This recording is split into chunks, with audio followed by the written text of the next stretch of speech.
What's going on, everyone? So, a video is making its rounds of JJ Redick, Rob Pelinka, and Luka Doncic. And of course, speculation is running rampant. Probably just straightforward conversation on the offseason, right? No, Lakers had a very disappointing run. I don't think anyone thought, at least from the Lakers brass side of things, obviously Laker haters and maybe even some Laker fans probably thought like, hey, we're not winning a championship. We're not going far. I even talked about how probably very unlikely we win the championship. I didn't think we'd go out in the first round, but nonetheless, here we are. Right. So I'm sure it was just the formal dinner, formal conversation of like, hey, this is the deal. What is going on? This is what we expect from you. This is what you should expect from us. And then kind of just going over schemes, right? Luka is the new guy. Luka's the guy, right? He's the one that they went and traded for the next 10 plus years. And so it would make sense you would sit down with him and go over stuff, especially when he's extension eligible this upcoming offseason. But before I dive into what I believe the conversation went as, I'm sure that in part they talked about the extension. And two, I think that this is the proof you need to show that Luka's not leaving, right? Like Luka's not going anywhere. Like Bobby Marks even spoke recently and talked about how, Luka's probably signing a 3-year deal, which is something that I talked about, right? Which other people have talked about. It's not just like I stumbled across something, right? Lots of insiders have talked about it. I'm not an insider, let me make that clear, but lots of people have talked about it, is the point. That Luka is going to sign a 3-year deal because that'll give him the 10 years in which he gets a certain percent of the salary cap and can now begin to recoup all the money he lost in the Dallas trade and then some, right? He actually could potentially make more depending on where it's at in a couple years, right? So it is in his best interest to sign the extension with the new team he got to. And not just that, like, he's not going to leave after they just traded him. You don't think that they vetted this. You don't think that they had the conversation about it. And it's the Lakers. Like, he went here, he came here, right?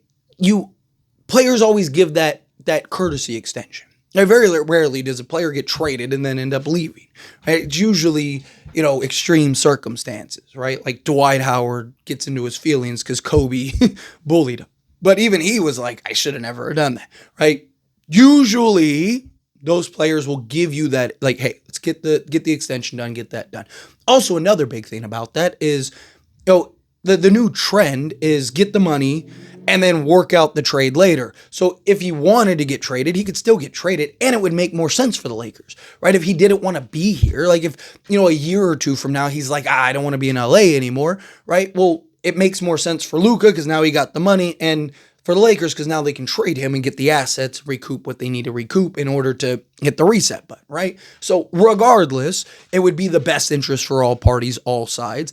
And again, now, after those 3 years, now we could have a different conversation, right? If the Lakers aren't where they're supposed to be, if the Lakers haven't done what they were supposed to do in this time to put Luka in the best position to potentially win a championship, well, then now I think that conversation is something that needs to be had, right? Not worried about LeBron leaving because he's here for reasons beyond basketball. I've talked about it very heavily. The reason he came to the Lakers were for reasons beyond basketball. His family wants to be here.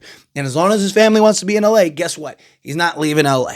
Luka, on the other hand, very likely could if the Lakers aren't doing what they're supposed to do X amount of years from now, however many years that is. But that's something we have to worry about much, much later on down the road. In the now, I believe he will sign that extension at some point. There's already reports that have came out that's like, it's a matter of when, not if. Okay, cool, perfect. Now, what about the conversation itself? How did the conversation likely go? My guess is it's a conversation, kind of almost like a debriefing, like, hey, how did you feel? How were your thoughts? What did you think of the playout? What do you think of LA? Blah, blah. And you just have the cordial, normal conversation, just kind of get the vibe, get the feel from Luka and whatnot. But then beyond that, I'm sure that they had conversations about like, hey, this is what we expect from you. This is what we're looking to do on our end. What do you want to see us do in order to mold a roster around you to contend, right? Rob Pelinka spilt the beans already, right? He talked about this, when they went and did the press conference for his introductory, right? He said, talk to Luka. Luka said he wants, a lob threat center because that is where he's best at. That kind of gives him that outlet. right? And, a few other things that he wants, roster makeup wise. But, he even also said that, hey, this is going to be a process. Rob Pelinka said from the beginning, yes, we got Luka, but this whole thing is going to be a process. It's not going to be something that just, boom, happens overnight, right? Mark Williams trade falls through, all that stuff. And it's just, that was disappointing. But, this offseason, I still think it's going to be a process, right? Lakers have limited draft picks, but they do have enough to get a couple things done. And then they have a bunch of expiring contracts, but the expiring contracts will have more value come the trade deadline. Now, that doesn't mean that I don't think that they'll get some trades done this offseason, but what I think will more likely than not happen is the Lakers will probably get that center, maybe cover the center position entirely, get trade for a center and then sign a center, whatever. But I think more likely than not what'll happen is they'll get probably like 3, maybe 4 guys through free agency and then 1 or 2 guys via trade, and then go into the season and then get that other piece or two, come the trade deadline. It's probably my guess. If they can get everything in one swoop, this offseason, then great. Beautiful, get it all in the offseason. And then maybe you're just making minor, tweaks around the edges as we get to the trade deadline. But I do think that, the number one priority is the center. And I'm sure that they have the conversation about like, hey, what do you want from us? What type of players, what mold of players do you want to see out there when you're out there on the basketball court? And I'm sure he was probably like, I want this, and this type thing, right?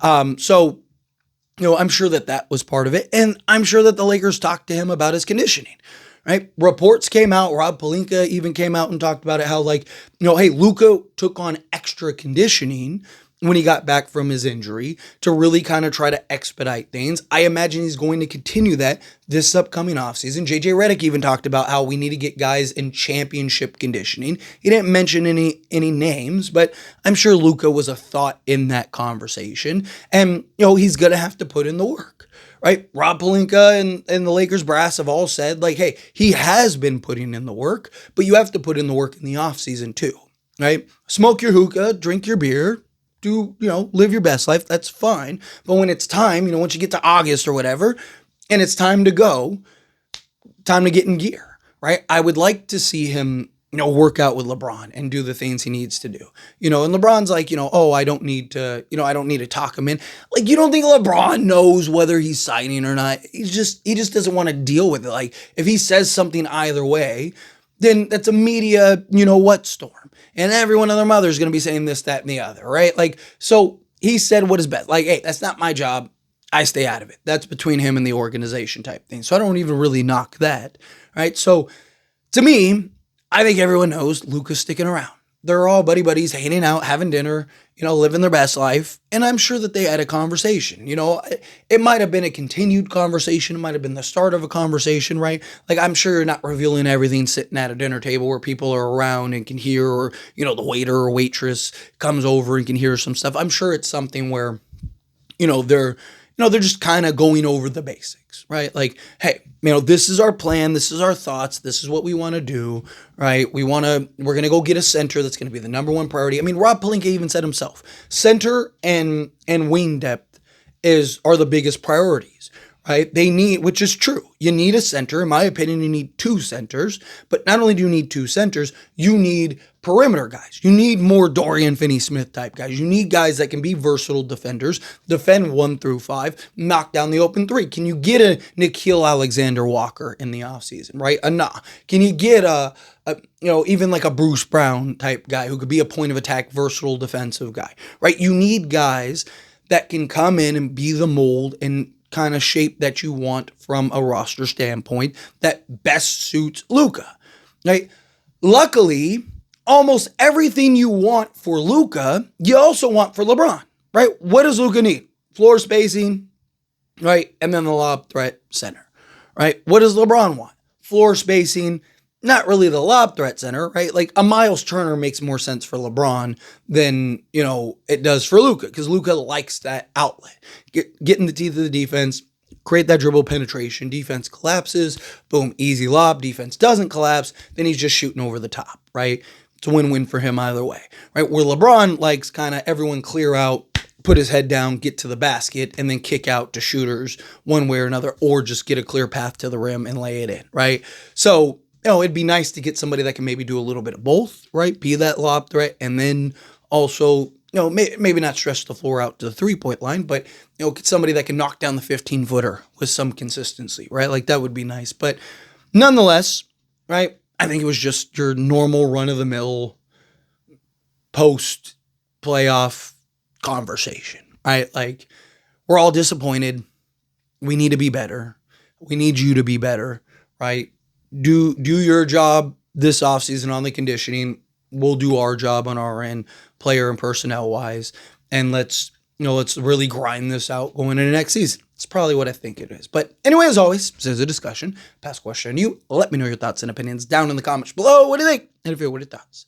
Love to hear it either way, down in the comments. That being said, if you haven't liked this video, hit that like button. Helps me a lot. So we enjoy these types of videos, and I truly appreciate it. Not subscribe channel, hit that subscribe button. Turn on the bell notifications. Appreciate y'all. See you in the next one. Thank you.